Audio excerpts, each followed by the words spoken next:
Conversations with Cliff. I'm a free-thinking spiritual beast. We can keep it ratchet or classy. I'm here for the conversation. This is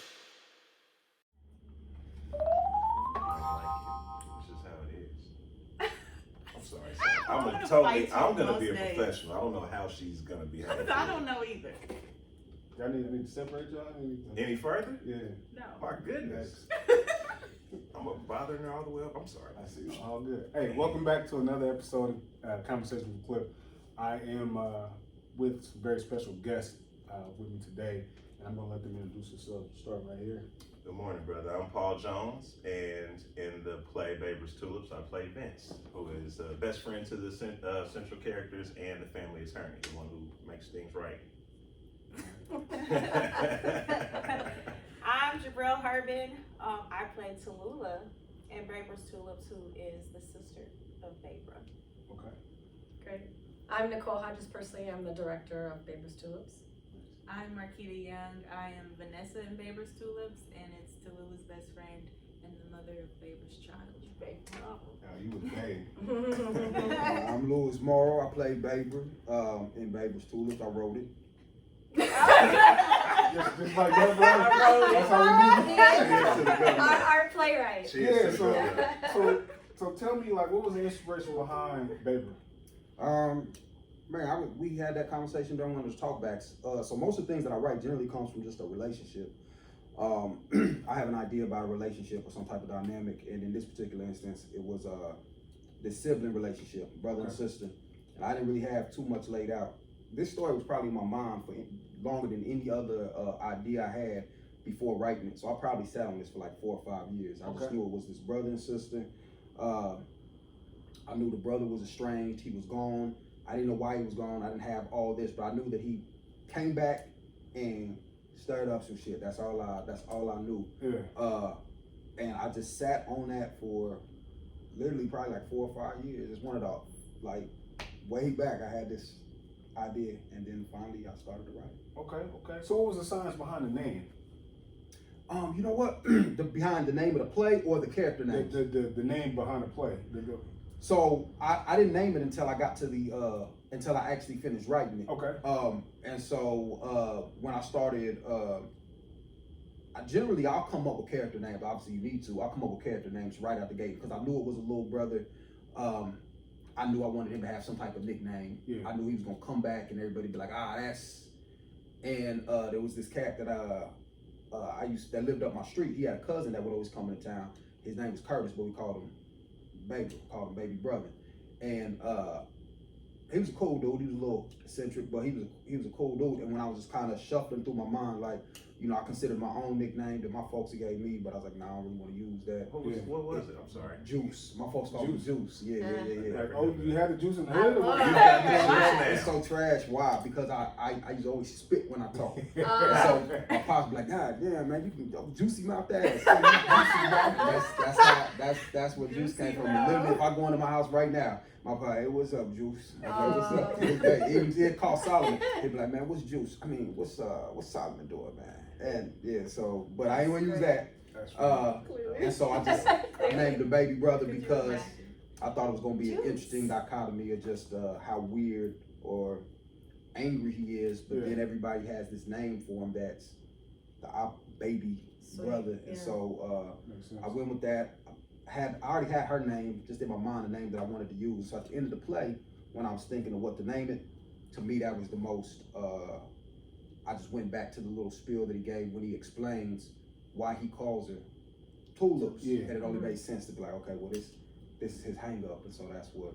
Yeah, that's dope. That's dope. So how long have you always been a playwright, or like it's just something you kind of picked up on? I kind of picked up on it. I always wrote. Writing is probably the only thing that I've ever really been just, you know, extremely passionate about as far as things to do.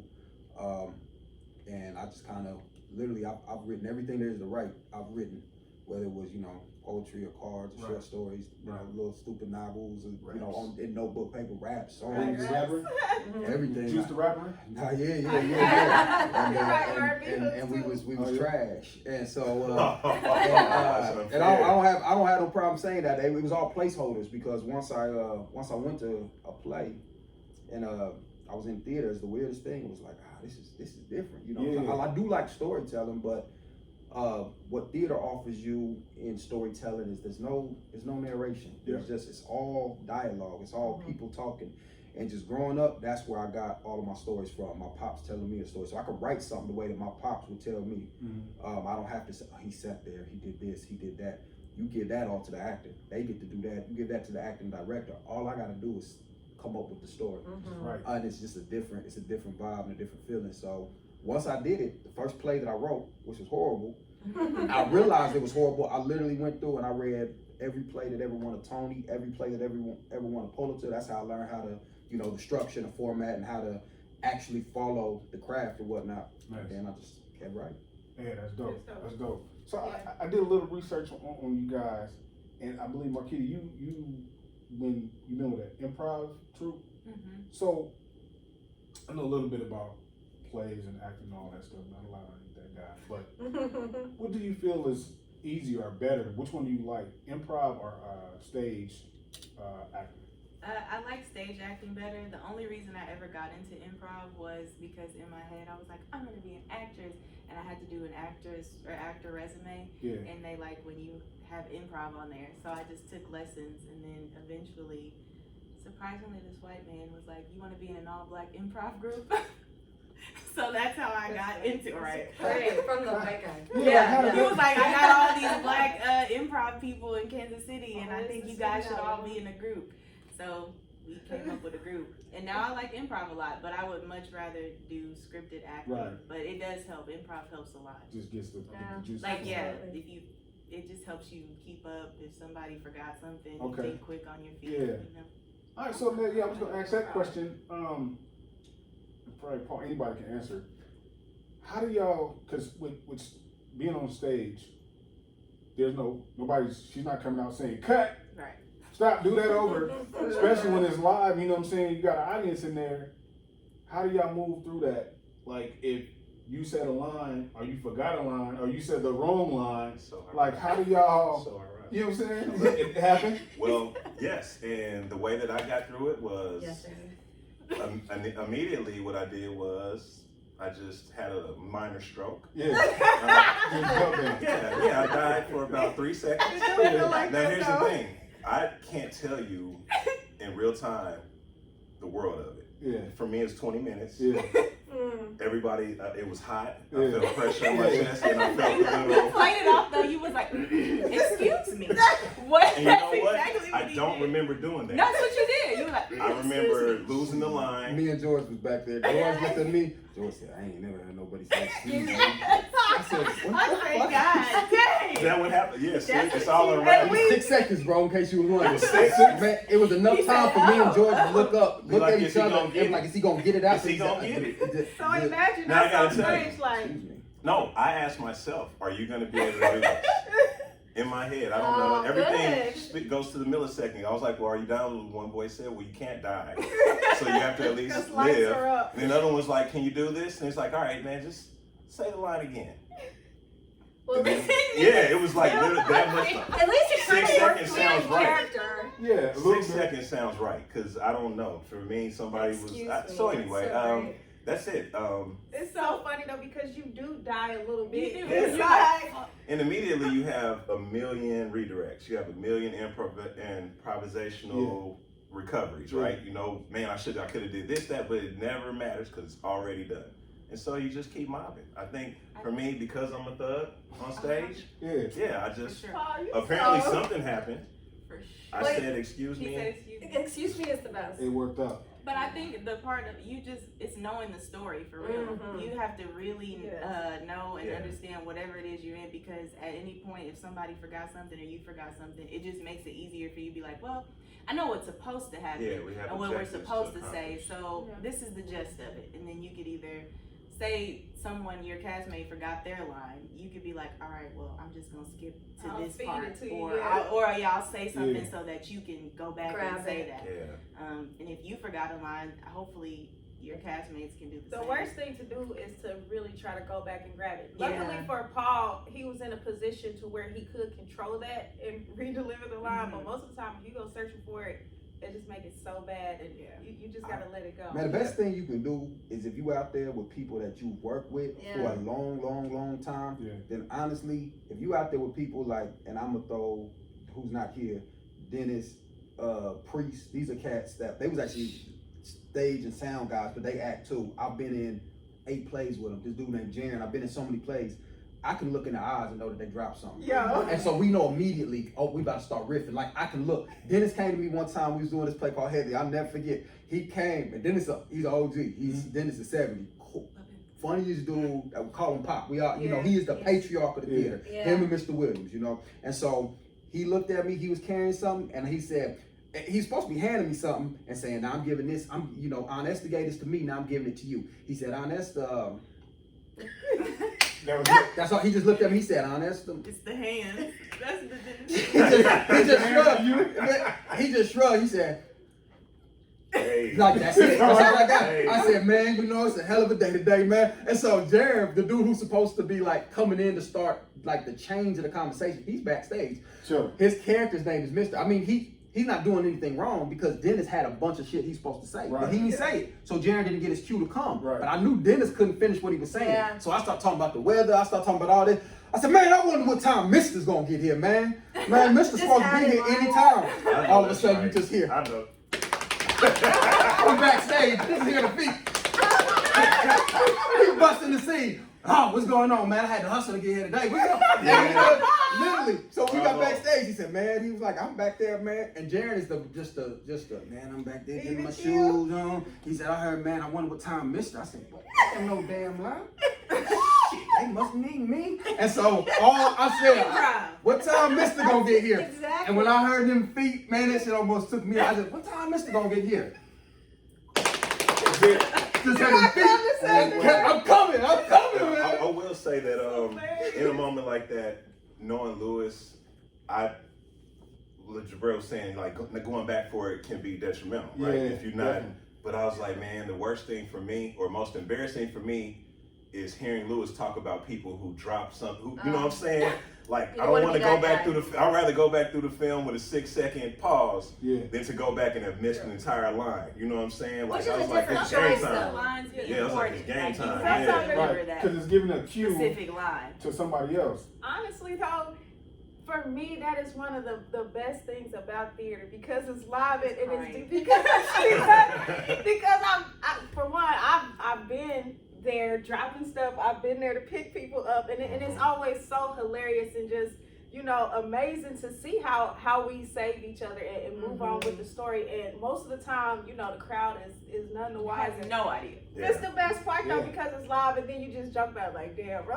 We wanted y'all to know what's going on backstage. It's just like that's what I was telling her. Jabril was like, man, I wish I could just be on their side and just watching it. I said, not me, because I know what's going on backstage. And like y'all see me and George coming in fighting, but y'all don't know 2 seconds before we get in our most sensitive, we back there doing the kid and play and shit. Like, we doing the what? The most fun thing, I think the whole time, I had one where but Lewis, right? So I don't know what scene it was, but we're sitting back. You was telling me a story about your dad or something. I don't remember.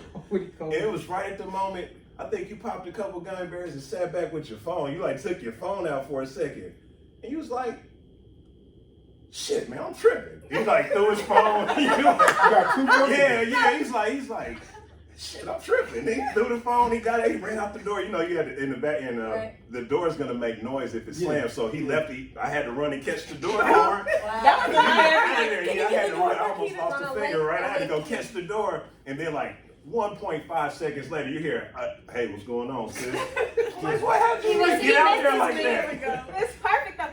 One time, me and Marquita was walking on stage. It's me and her to see when we coming from the gym with the wine. He's literally backstage grabbing my ankle. And what are you doing? And then you just come on and it's sometimes on stage he's doing stuff and you're like, why are you like this? But no one else can see it from the audience. Like that one time you're like, Vanessa. But no one heard. I was walking off stage, he said, Vanessa, but nobody else heard it. George was choking him. He goes all the inside jokes. Oh We man. could go off for that part. But as a director, do you get involved in because you see all these little things going on and lines and whatnot? I think my job is to help foster the camaraderie of the cast and to create that help them create that energy and connect. But after that, after we're done with rehearsal, I release the show to the actors. I don't go back and correct them anymore or note them anymore because having been an actor before, they need time to possess the show themselves and to have the energy amongst them. So I'm hands off after that. I just watch it over time.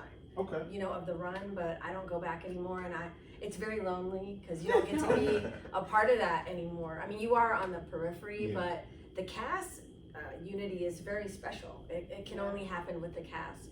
The director can be a catalyst for it, but you know, we're not there back there in the dressing room going, so how was that? You know, I mean, we don't. We're just standing by. Yeah, we get to just reap the reward of watching them be successful. Beautiful. We definitely act a fool like that. Yeah. So Jabril, I did a little reading on you. A little bit. So you're a self-taught actress. So like, how is this for you? Like, I'm sure all y'all get nervous and go crazy in your mind before you get out there, but like somebody that started from, you know, being a kid and then going up into, you know, adult, it's kind of easy, but you saying you're self-taught, like how when was your first play and like, how was that?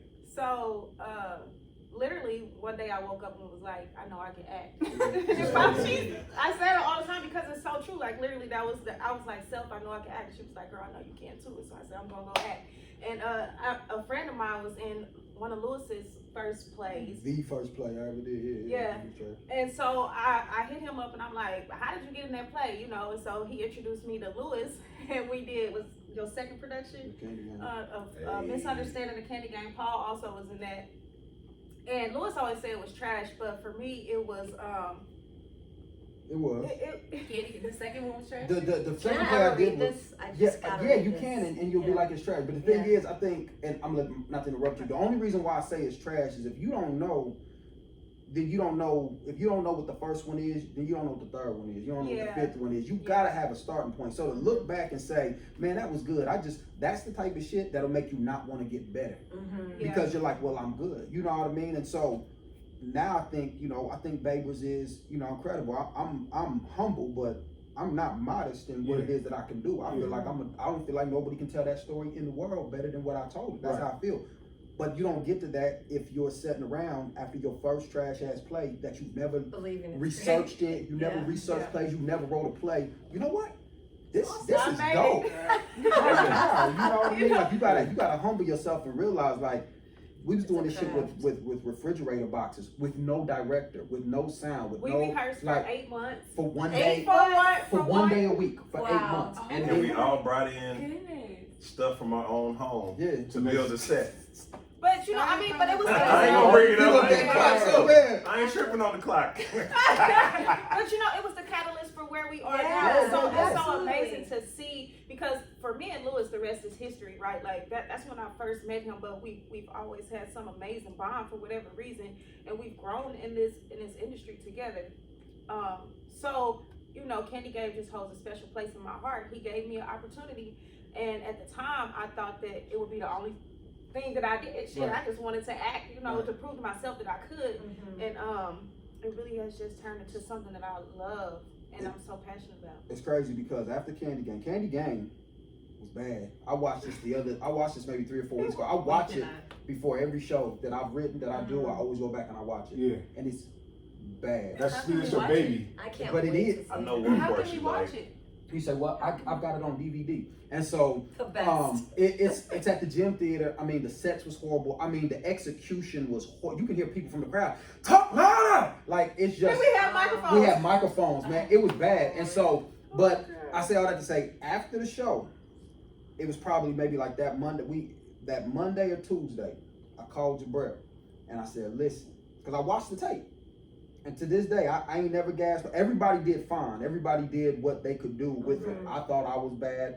Nick looks back. This is the dude who was in it. He was horrible. Mrs. Knight wasn't good. You know, and this isn't knocking nobody. No, this is just the truth. This is the truth. Like this isn't knocking anybody at all. We all have come to realize like, oh man, we was out there tripping. Like talent was there, but Jabrella stood out to me, and so I called and I was like, yo, I think you can be good at this. You need to keep up with it. That's the only person I called and said that to. That's the only person I called. So fast forward 8 years later. You didn't call me.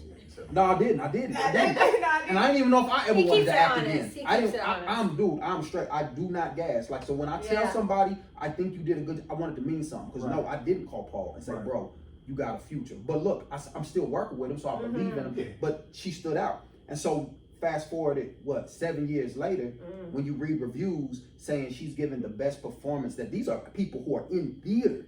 Are saying this is the best performance I've seen in Kansas City in 10 plus years. Like it was the acclaim was universal. You know, like that's who every reviewer pointed out for their performance. Like it means something to me. Not like I'm proud, like I have something to do, but it's just dope watching somebody transform and grow and being a part of, you know, the journey is just dope. It's so humbling, and it do almost make me want to cry because definitely crying. Because you know, a couple of people asked me, but a patron came up and told me, she said, you know, I just don't think that you understand what it's like to watch you on stage, and I really don't. You know, it's all work. You know what you want to portray, and you know what you want the audience to receive, but you also see what you didn't deliver. You know what I'm saying? So it's constantly work. So for people to be moved so much that they want to express that to you is crazy, especially when it just came out of nowhere. Like, like I know you can act. You know. When I watched the show, man, I'm telling you.